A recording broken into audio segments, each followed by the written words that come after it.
Hello everyone, welcome all. So last video में आपने permutation के कंसेप्ट के बारे में जाना कि परमुटेशन का मतलब होता है अरेंजमेंट और एनपीआर क्या होता है। सो हमने एक फार्मूला किया था, एनपीआर क्या होता है, factorial n upon factorial n minus are.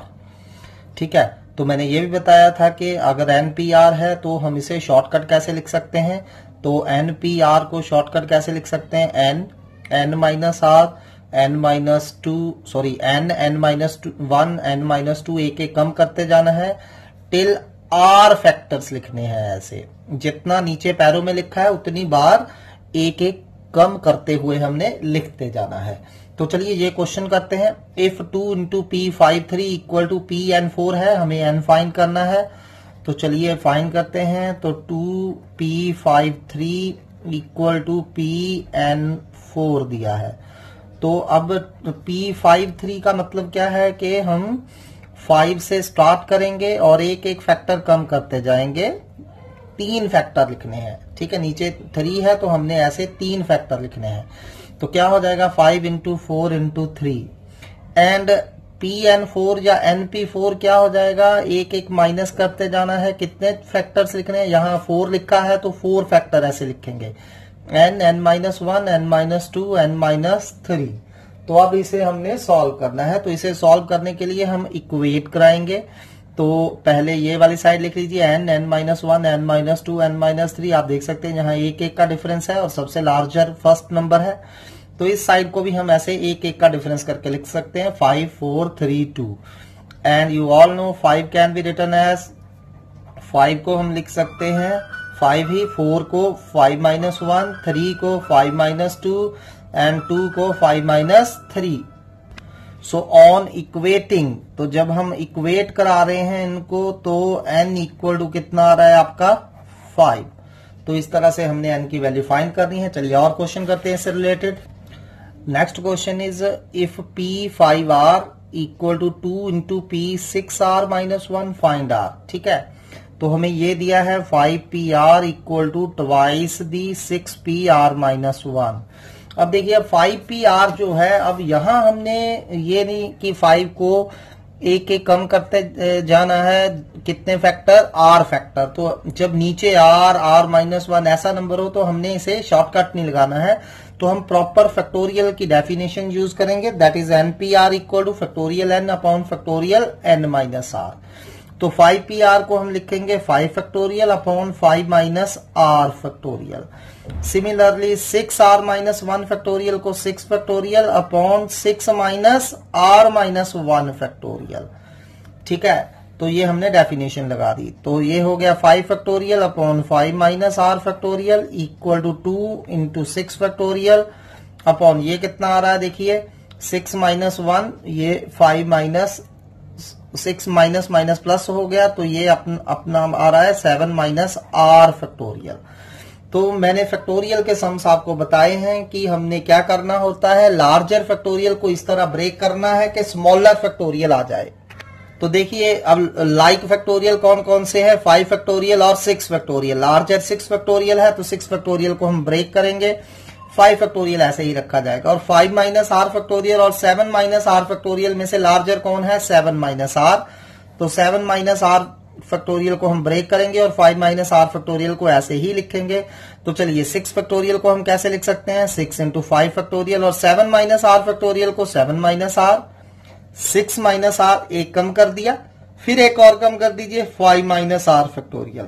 तो इससे 5 माइनस r फैक्टोरियल से 5 माइनस r फैक्टोरियल कैंसिल हो रहा है, 5 फैक्टोरियल से 5 फैक्टोरियल कैंसिल हो रहा है। तो क्रॉस मल्टीप्लाई कर दीजिए, 7 minus r into 6 minus r, ये ऊपर चले गए। तो इधर बच रहा है 6 इंटू 2 12। अब आप लेफ्ट साइड पे देख रहे हैं इन दोनों फैक्टर्स में एक का डिफरेंस है। तो 12 को इस तरह लिखिए कि एक का डिफरेंस आ जाए 4 इंटू 3। अब सेम पैटर्न बनाने की कोशिश करिए। ठीक है, तो 4 can be written as 7 minus कितने 4 होते हैं 3 and 3 can be written as 6 minus 3। ठीक है, बिल्कुल एग्जैक्ट पैटर्न बनाना है। तो अब ऑन इक्वेटिंग आप देख सकते हैं r की वैल्यू कितनी आ रही है हमारे पास 3। चलिए next question, 10PR equal to 5040 find r। ठीक है, तो हमने आर की वैल्यू फाइंड करनी है। अब यहां 10pr, यहां फिर से हमें फैक्टोरियल वाला ही यूज करना पड़ेगा क्योंकि यहां नीचे आर है। तो 10pr can be written as 10 factorial upon 10 minus R factorial. ठीक है, तो अब 5040, अब देखिए एज सच इसे सिंप्लीफाई करना क्योंकि ये डिफरेंट फैक्टोरियल है, नॉट लाइक फैक्टोरियल नहीं है ये, तो मैं इन दोनों को एक दूसरे की हेल्प से कैंसिल नहीं कर सकता। और यहां इस तरफ कोई फैक्टोरियल नहीं है, तो हमने क्या करना है, ये जो 5040 है इसे एग्जैक्ट इसी पैटर्न में चेंज करना है। तो पहले 5040 के आप फैक्टर बनाने की कोशिश करिए, वो मैं आप पे छोड़ रहा हूं। तो इसके फैक्टर आ जाएंगे 10 इंटू 9 इंटू 8 इंटू 7, इन सभी को मल्टीप्लाई करेंगे, यू विल गेट 5040। ठीक है, अब एग्जैक्ट यही पैटर्न बनाने के लिए ऊपर 10 फैक्टोरियल चाहिए, तो 10 फैक्टोरियल कैसे आएगा, राइट साइड पे देखिए मेरे पास सिर्फ 10 इंटू 9 इंटू 8 इंटू 7 है। तो 10 फैक्टोरियल आने के लिए अपने आप से 6 into 5 into 4 into 3 into 2 into 1 कर देते हैं। तो सेम चीज से डिवाइड कर दीजिए, 6 5 4 3 2 इंटू 1। तो इससे आपका एग्जैक्ट ऊपर भी 10 फैक्टोरियल बन जाएगा क्योंकि मैंने सेम पैटर्न बनाना था। ऊपर 10 फैक्टोरियल बन रहा है और नीचे क्या बन रहा है, 6 फैक्टोरियल। अब 6 फैक्टोरियल को आप कैसे लिख सकते हो ताकि इक्वेट करा सके हम। 6 factorial can be written as 10 minus 4 factorial. 10 minus 4 6 होता है, तो 6 को 10 माइनस 4 लिख दिया। अब एग्जैक्ट पैटर्न हो गया, तो on equating you will get value of R that is 4। चलिए अगला क्वेश्चन करते हैं। Next question is if n minus 1 p3 ratio n p4 equal to 1:9 find n। तो हमें ये दिया है कि n minus 1 p3 upon n p4 equal to 1:9, 1/9 दिया है। अब नीचे नंबर है 3 4, तो हम यहां शॉर्टकट लगाएंगे। अब n माइनस 1 p3 क्या करेंगे, n माइनस 1 को एक एक रिड्यूस करते जाएंगे 3 बार। ठीक है, नीचे 3 है तो 3 टाइम्स लिखना है। सो n माइनस 1 एक कम करा n माइनस 2, एक और कम करा n माइनस 3, और नीचे n p4 n एक और कम करिए n माइनस 1, फिर एक और n माइनस 2 n माइनस 3। ठीक है, नीचे 4 है, n p4 है, यहां 4 है, तो 4 टाइम्स एक एक रिड्यूस करके लिखना है। तो अब सिंपली ये कैंसल हो रहे हैं, तो हम कितना देख सकते हैं, n हमारा 9 आ रहा है। चलिए अगला करते हैं। नेक्स्ट हमें दिया है 56 PR plus 6 upon 54 PR plus 3 equal to 30800 upon 1, and हमें R की वैल्यू फाइंड करनी है। अब नीचे R प्लस 6 और R प्लस 3 है, तो हम फैक्टोरियल वाली डेफिनेशन यूज करेंगे। तो this can be written as 56 factorial upon 56 minus R plus 6 factorial.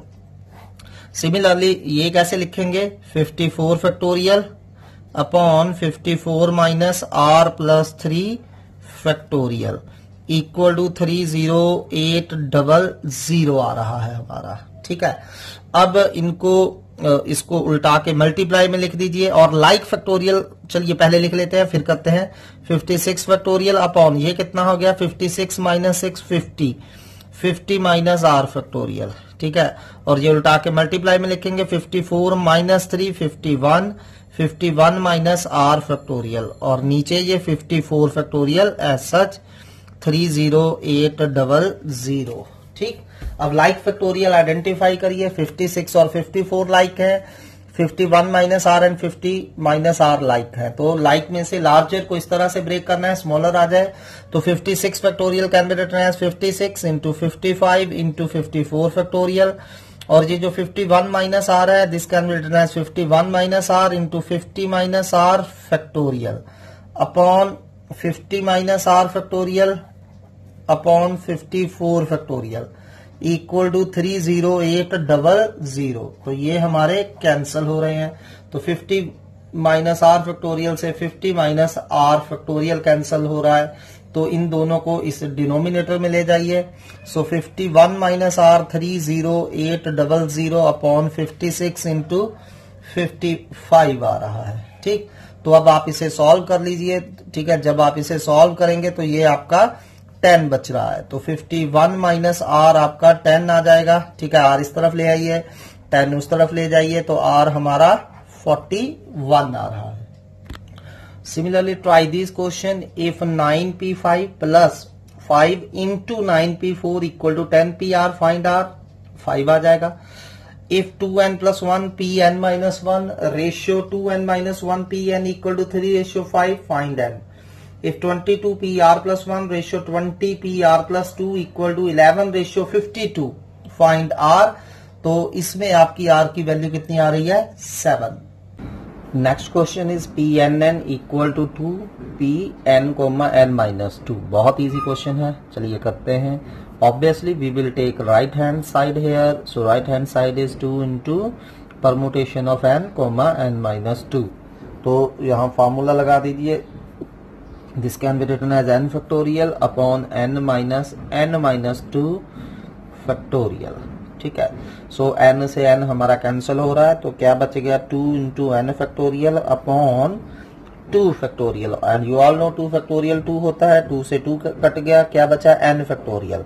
And n factorial can be written as pnn which is equal to left hand side. Next is permutation n, n equal to permutation n, minus 1. ये हमें prove करना है. तो वैसे logically देखिए, यहाँ क्या है, मैंने टोटल n थिंग में से n थिंग्स अरेंज करनी है. ठीक है. और यहाँ n में से n माइनस 1 अरेंज करनी है. तो देखिए यहाँ अगर आप n में से n माइनस 1 थिंग्स को अरेंज कर ले, टोटल आपके पास जैसे टोटल n थिंग्स हैं, उसमें से n माइनस 1 थिंग्स को आप अरेंज करते जाइए. कितनी थिंग्स बाकी बचेगी? 1. तो उसको तो अरेंज करने की जरूरत नहीं पड़ेगी, तो उसके लिए तो प्लेस ही 1 बचेगा. तो ऑटोमेटिकली n में से n माइनस 1 थिंग्स अरेंज करिए या n की n थिंग्स अरेंज करिए, वन एंड सेम थिंग होगा बायोलॉजिकली. तो प्रूव करने का है, तो वहां सिंपली हम राइट हैंड साइड लेंगे. राइट हैंड साइड है हमारी n, n माइनस 1. तो यहाँ फॉर्मूला अप्लाई कर दीजिए. So this can be written as n factorial upon n minus 1 factorial. तो n से n कैंसिल हो रहा है, नीचे क्या बच रहा है आपका? 1 फैक्टोरियल. तो n फैक्टोरियल बच गया सिर्फ. तो n फैक्टोरियल क्या होता है? pn, n which is equal to left hand side. Next question is prove that pn, r equal to pn minus 1, r plus r pn minus 1 into r minus 1. So obviously again we have to take right hand side. So right hand side ले लीजिए. pn minus 1 r plus r into pn minus 1 r minus 1. तो यहाँ apply कर दीजिए definition permutation की. यहाँ क्या आ जाएगा? n minus 1 factorial upon n minus 1 minus r factorial plus r, और यहाँ फिर से n minus 1 factorial upon n minus 1 minus r minus 1 factorial. ठीक है. तो यहाँ मैंने सिंपली डेफिनेशन अप्लाई कर दी.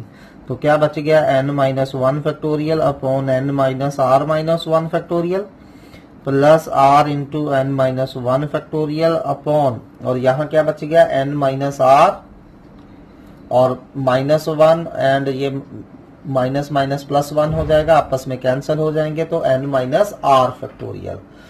अब लाइक फैक्टोरियल, ये दो लाइक है n minus 1 and n minus 1, और ये दो लाइक है n माइनस r माइनस 1 और n minus r minus factorial. तो इनमें से लार्जर कौन है? n minus r factorial. इसे हम ब्रेक करेंगे. तो n minus 1 factorial upon n minus r minus 1 factorial plus r n minus 1 factorial, and this n minus r factorial can be written as n minus r into n minus r minus 1 factorial. ठीक है. अब दोनों में से common निकाल लीजिए. n minus 1 factorial common है नीचे. ठीक है. और यहाँ n minus r minus 1 factorial common है. तो बचा क्या? 1 plus r upon n minus r बच रहा है हमारे पास. ठीक. तो ये बच गया. अब यहाँ एलसीएम ले लीजिए, इसे सिंप्लीफाई करिए. n minus 1 factorial upon n minus r minus 1 factorial, और यहाँ जब एलसीएम लेंगे n माइनस r, तो ये क्या बच जाएगा? n minus r plus r कितना हो जाएगा? n. ठीक है. तो अब आप देख सकते हैं ये n माइनस 1 फैक्टोरियल है, ये n है. तो n into n minus 1 factorial क्या हो जाता है? n factorial. और ये n माइनस r है into n minus r minus 1 factorial. तो this can be written as n minus r factorial which is equal to p n r which is equal to left hand side.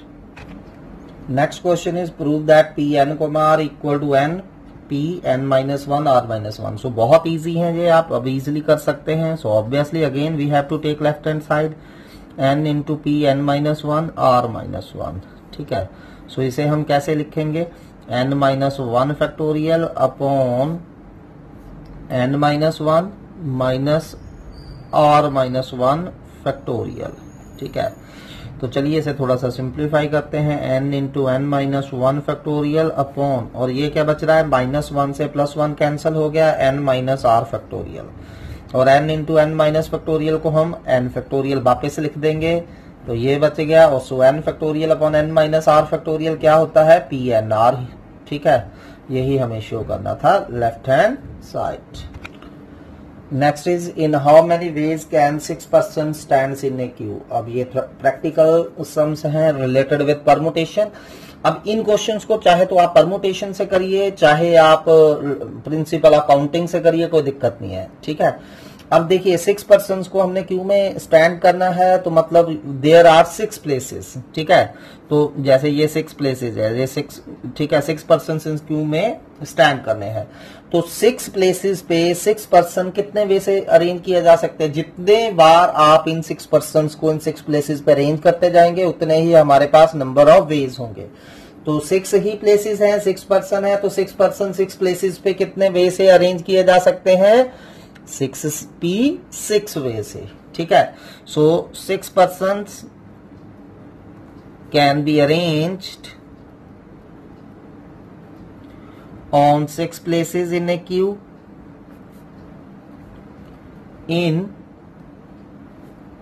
6p 6 ways, which is equal to कितना होता है ये हमारा 6 factorial, that is 720.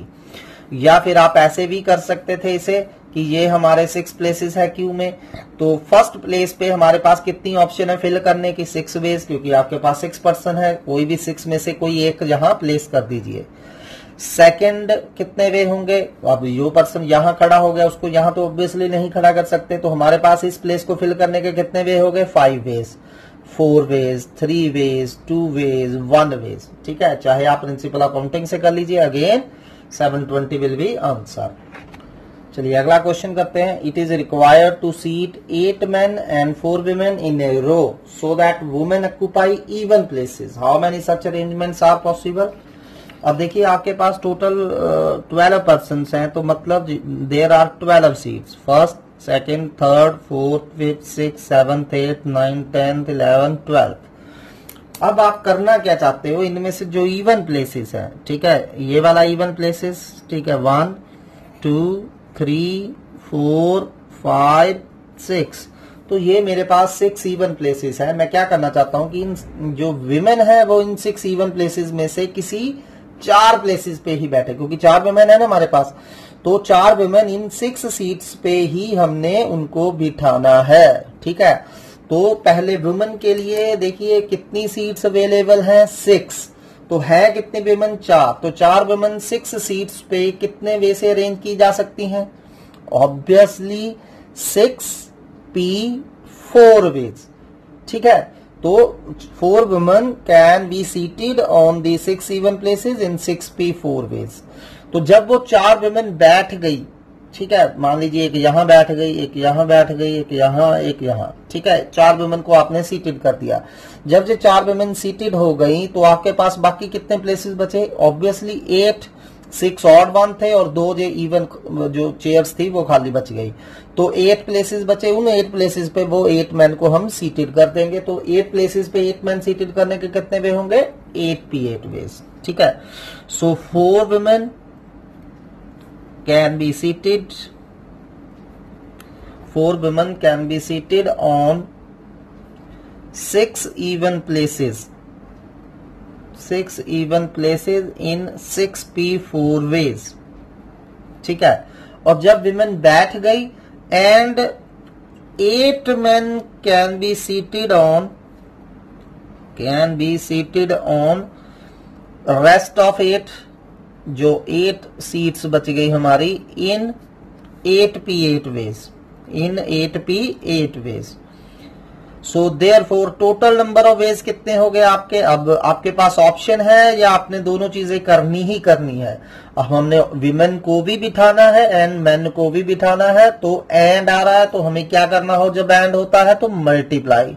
So total number of ways कितने हो गए? 64 into 88। ठीक है, so this is our answer. Next question is in an examination hall there are 4 rows of chairs, each row has 8 chairs. 4 rows हैं और हर रो में 8 chairs हैं। There are 2 classes sitting for the exam with 16 student in each class. 2 classes हैं, हर एक class में 16 students हैं। It is desired that in each row all students belong to same class and that no 2 adjacent rows are allotted to same class। ठीक है, कोई भी 2 adjacent rows में हमने सेम क्लास को सीटेड नहीं करना है। इन how many ways can these 32 students be seated? तो हमारे पास टोटल 32 स्टूडेंट्स हैं। ठीक है, 4 हमारे पास रोज हैं, तो मान लीजिए ये 4 रोज हैं, R1, R2, R3, R4। हर एक रो में 8 सीट्स हैं। ठीक है, ईच रो में हमारी 8 सीट्स लगी हुई हैं। ठीक है, लाइक दिस 8 सीट्स है हमारे पास। तो अब क्वेश्चन क्या है, मेरे पास 2 क्लासेस है, एक क्लास 1 है, क्लास 1 में भी 16 स्टूडेंट्स हैं, और एक क्लास 2 है, इसमें भी 16 स्टूडेंट्स हैं। अब मैंने एक रो में एक ही क्लास के 8 स्टूडेंट्स को सीटेड करना है, और कोई भी 2 एडजेसेंट रोज में सेम क्लास नहीं आनी चाहिए। तो आप कैसे सीटेड करोगे? तो आपके पास यहां देखिए ऑप्शन होगी। फर्स्ट ऑप्शन क्या है कि यहां मैं फर्स्ट वे आपका है कि यहां मैं क्लास 1 के 8 बच्चे बिठा दूं। ठीक है, फिर यहां क्लास 2 के 8 बच्चे बैठेंगे, फिर यहां क्लास 1 के 8 बच्चे बैठेंगे, और फिर यहां क्लास 2 के 8 बच्चे बैठेंगे। ठीक है, this is the first option. ठीक है, हर कंडीशन सेटिस्फाई हो रही है। एक रो में एक ही क्लास के 8 बच्चे बैठे हैं, और दूसरी रो में दूसरी क्लास के 8 बच्चे बैठे हैं, फिर पहली क्लास के 8 बच्चे, फिर दूसरी क्लास के 8 बच्चे, ऐसे हम 16 बच्चे 16 दोनों क्लासेस के सीटेड कर दिए। या फिर दूसरी ऑप्शन क्या है आपके पास कि पहली क्लास के पहली रो में दूसरी क्लास C2 बिठा दे। ठीक है, हो सकता है हम क्लास 1 के 8 बच्चे बिठाएं, या हो सकता है क्लास 2 के 8 बच्चे बिठाएं फर्स्ट रो में। ठीक है, फिर यहां क्लास 1 के 8 बच्चे, फिर यहां क्लास 2 के 8 बच्चे, फिर यहां क्लास 1 के 8 बच्चे। ठीक, तो ये हमारे पास पॉसिबल अरेंजमेंट्स है। तो या 1 होगा या फिर आपके पास 2 होगा। आपने जब भी परमुटेशन, कॉम्बिनेशन और प्रोबेबिलिटी वगैरह करनी होती है, तो आपने हर पॉसिबिलिटी के बारे में सोचना है। ये नहीं कि सिर्फ ऐसे बिठा दिए। These are also the arrangements. तो आपने हर पॉसिबिलिटी के बारे में थिंक करना है। ठीक है, so number of ways of first arrangement, जो आपने फर्स्ट अरेंजमेंट करा है ये। ठीक है, तो फर्स्ट अरेंजमेंट में आप कितने वे से फर्स्ट अरेंजमेंट को सीटेड कर सकते हो? देखिए, अब यहां क्लास 1 बैठानी है, तो क्लास 1 के लिए आपने 16 सीट्स फिक्स कर दी हैं, 8 इस रो में, 8 इस रो में, और इन 16 सीट्स पे कितने बच्चे बिठाने हैं? 16 बच्चे ही बिठाने हैं। तो 16p16 वे हो गए इनटू, फिर यहां देखिए क्लास 2 के हमने 16 सीट्स फिक्स करी, और क्लास 2 के भी 16 बच्चे सीटेड करने हैं, तो ये भी 16p16 वेज हो गए। And you all no 16p16 हमारे पास क्या होता है? फैक्टोरियल 16। सो ये हो गया फैक्टोरियल 16 इंटू फैक्टोरियल 16, और यू कैन से 16 फैक्टोरियल का स्क्वायर। तो अब ऐसे ही second arrangement, number of ways of second arrangement जिसमें आपने पहली रो में क्लास 2 बैठाई है, दूसरी रो में क्लास 1, तीसरी रो में क्लास 2, चौथी रो में क्लास 1। ठीक है, तो यहां कितने अरेंजमेंट होंगे? ऑब्वियसली फिर से ये रो 1 और रो 3 में टोटल 16 सीट्स हमने क्लास 2 के 16 बच्चों के लिए फिक्स कर दी है, तो 16p16 वे से इनको फिल किया जा सकता है। ऐसे ही 16p16 क्लास 1 के लिए, तो ये भी 16 फैक्टोरियल का स्क्वायर हो गया। सो therefore total number of veg, तो टोटल नंबर ऑफ वेज कितने हो गए? अब या तो आपने ऐसे सीटेड करना था या ऐसे सीटेड करना था, और है तो जब और है तो हमें क्या करना होता है? ऐड। ठीक है, तो दोनों केसेस को हम ऐड कर देंगे, तो same thing plus same thing twice हो जाएगी। सो ट्वाइस ऑफ 16 फैक्टोरियल का स्क्वायर हमारा आंसर आएगा। इसे आपको सॉल्व करने की जरूरत नहीं है, ऐसे ही छोड़ देना है। Next question is in how many ways can the letters of the word pencil be arranged so that N is always next to E, and second is N and E are always together. ठीक है, तो यहां conditions लगी हुई है permutations पे, आपने उन कंडीशंस को ध्यान से स्टडी करना है। तो आप देख सकते हैं पेंसिल में मेरे पास टोटल कितने लेटर्स हैं, 6 लेटर्स हैं। ठीक है, तो इन 6 लेटर्स को आपने अरेंज करना है। तो फर्स्ट बात करते हैं, N is always next to E. ठीक है, N is always next to E, तो एन जो है हमेशा ई से नेक्स्ट होना चाहिए। तो consider N E as single letter. तो मैं क्या चाहता हूं, एन जो है हमेशा ऑलवेज नेक्स्ट टू ई आए। ठीक, तो ई एन, एन जो है ई से हमेशा नेक्स्ट होना चाहिए, तो ई एन इकट्ठा आना चाहिए कहने का मतलब। ठीक है, इसने मतलब ये इकट्ठा ही चाहिए। अगर ये मुझे इकट्ठा चाहिए तो consider E N as a single letter, तो इसको आप एक सिंगल लेटर मान लीजिए। ठीक है, तो अगर मैंने इसको एक सिंगल लेटर मान लिया ई एन, और एक ये और बाकी जो बचे 4। ठीक है, तो 4 प्लस 1 5 हो गए टोटल। तो आपने इन 5 लेटर्स को अरेंज करना है। So this single letter E N, this single letter E N and other 4 letters can be arranged in कितने वे से अरेंज किया जा सकता है इनको, 5 फैक्टोरियल वे से। कितने वे से अरेंज किया जा सकता है, 5 फैक्टोरियल वे से। सो टोटल नंबर ऑफ वेज कितने हो गए, total number of veg 5 factorial meaning 120। ठीक है, तो अब आपने ये ऐसे एग्जाम जब होगा तो आपने पूरा स्टेटमेंट लिखनी है। तो अब मैं आपको सीधा ही शॉर्टकट करवा रहा हूं। ठीक है, डायरेक्टली। सेकंड पार्ट क्या है, N and E are always together. तो मैं क्या चाहता हूं, एन एंड ई हमेशा इकट्ठे रहें। अब दोनों में फर्क है, फर्स्ट पार्ट और सेकंड पार्ट में। फर्स्ट पार्ट में ऑर्डर फिक्स था कि ई एन ऐसे ही चाहिए, मुझे एन ई नहीं हो सकता। और सेकंड पार्ट में क्या है, N and E are always together, N and E इकट्ठे चाहिए, चाहे एन ई आ जाए चाहे ई एन आ जाए। समझ लगी बात। इसमें एन एंड ई आपस में अरेंज किए जा सकते हैं, तो N and E are always together चाहिए। ठीक है, सो मान लीजिए एन ई एक सिंगल लेटर है, consider E N E as a single letter. So this single letter and other 4, this single letter N E and other 4। ठीक है, और बाकी 4 बच गए ना आपके पास, other 4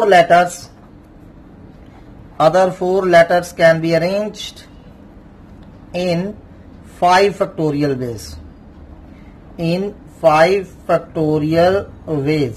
ठीक है, बट जो N and E है, N and E can be arranged among themselves, can be arranged, हम इनको आपस में भी अरेंज कर सकते हैं, arranged among themselves in 2 factorial ways। अब N और E आपस में 2 factorial way से अरेंज किए जा सकते हैं। therefore total number of ways कितने हो जाएंगे, टोटल नंबर ऑफ वेज हमारे हो जाएंगे 5 फैक्टोरियल। अब ये भी करना है और ये भी करना है, एंड है तो मल्टीप्लाई, तो 120 इंटू 2, तो 240 वेज हमारे टोटल वेज होंगे। चलिए नेक्स्ट क्वेश्चन करते हैं, how many different words can be formed with the letters of word equation so that words begin with E. ठीक है, फर्स्ट बात में क्या है, words begin with E. So equation में आप देख सकते हैं हमारे पास टोटल कितने लेटर्स हैं, 8। तो टोटल 8 लेटर्स हैं। अब फर्स्ट पार्ट में आपने थ्योरेटिकली खुद लिखना है, मैं जस्ट आंसर लिख रहा हूं। फर्स्ट पार्ट में आपने ऑब्वियसली 8 लेटर्स वाला वर्ड बनाना है, 1 2 3 4 5 6 7 8, लेकिन दे मस्ट बिगिन विद ई, यानी कि वो ई से स्टार्ट होने चाहिए। तो यहाँ ई फिक्स है, यानी कि इस प्लेस को फिल करने का सिर्फ एक वे ही है। तो ये प्लेस ऑलरेडी फिल्ड है, तो बाकी कितने प्लेसेस बचे, 7। तो लेटर्स भी कितने बचे 7, तो 7 letters can be arranged on remaining 7 places in 7p7 ways. ठीक है, ऐसे ही लिखना है। First place is filled by letter E and the remaining 7 places can be filled with 7 letters in 7p7 ways, that is factorial 7 ways. So total number of ways factorial 7 आ रहा है। Second part में क्या है, words begin with E and end with N. तो अब यहां हमने ई रख दिया, 1 2 3 4 5 6 ये फिक्स हो गए, तो ये प्लेसेस खाली बचे। और लास्ट में हमने लास्ट प्लेस पे क्या फिल कर दिया है, एन को फिल कर दिया है। तो अब देखिए 2 प्लेसेस तो ऑलरेडी फिल्ड है, we have to filled only remaining 6 places. तो remaining 6 places can be filled in 6b6, that is 6 factorial ways. तो चलिए लास्ट करते हैं, थर्ड पार्ट। तो थर्ड पार्ट में क्या है कि फर्स्ट लेटर पे क्या आना चाहिए, the words begin with A consonant. और जो वॉवल्स नहीं होते उनको कॉन्सोनेंट्स बोलते हैं। तो हमारे पास पहले कॉन्सोनेंट है कितने, 1, ठीक है, ये वॉवल है, ये वॉवल है, ये वॉवल है, 2 3। We have only 3 vowels in the word equation and rest of 5 are vowels. ठीक है, तो 3 कॉन्सोनेंट्स हैं। तो first place can be filled in, first place can be filled in कितने वे से फिल कर सकते हैं, 3 वेज। क्योंकि या चाहे यहां क्यू लिख लीजिए, चाहे टी लिख लीजिए, चाहे एन लिख लीजिए। तो फर्स्ट प्लेस को फिल करने के हमारे पास कितने वेज हैं, 3 वेज हैं। Got it. तो नेक्स्ट क्या है कि बाकी के हमारे पास कितने बच गए, 7 प्लेसेस बच गए। ठीक, तो बाकी 7 प्लेसेस 7 वर्ड से कितने वे से फिल किए जा सकते हैं, फैक्टोरियल 7 वेज। ठीक है, rest places can be filled in factorial 7 ways. ठीक है, so therefore total number of ways 3 into 7 factorial, इनको मल्टीप्लाई कर लीजिए, you will get the answer. तो अभी इतना करिए, कल हम इसी टॉपिक को कंटिन्यू करेंगे। Thanks for today.